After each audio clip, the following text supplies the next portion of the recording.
طبق اليوم: وصفة فساد حكومي. الطبق الرئيسي: ميزانية الدولة. المكونات: 1. ميزانية قديمة من الفسخاني وما تتضايق من الريحة. 2. رشة قليلة جدا من إيرادات الصناعة والزراعة. 3. شوال تحاويل مغتربين وجبايات من المحليات. 4. طشت جمارك وضرائب. 5. إيرادات بترول حسب الرغبة.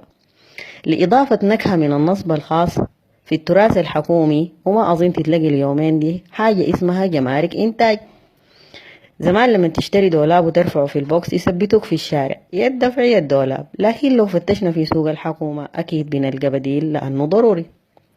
طريقة التحضير: نخلط الميزانية مع الإيرادات والجبايات ونغليها في حبة خطابات دينية وأحاديث عن الصبر وربط البطن عشان نطير زفارة الميزانية.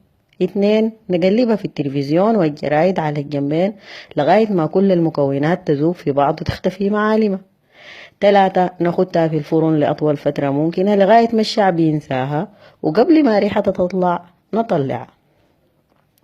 التقديم: نأخذ مقدار ملعقة صغيرة من الميزانية ونضعها في جردل مليان وعود كاذبة ونفاق ونخلطها جيدا وتقدم للشعب باردة.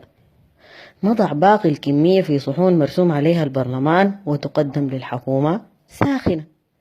هذه الأكلة تراثية تصلح لكل المواسم وتؤكل باليدين الاثنين بطريقة الخمش واللحس.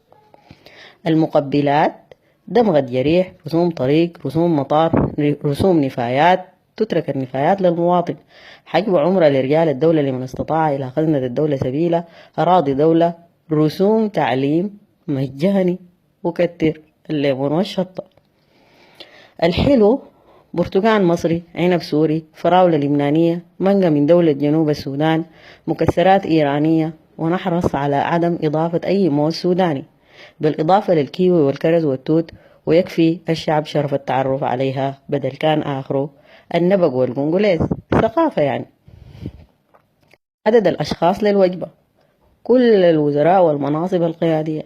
نسبة الدهون عالية الدسم ولا تصلح لأصحاب القلوب الضعيفة والجيوب النظيفة والشرف والضمير، وبالسم الهاري.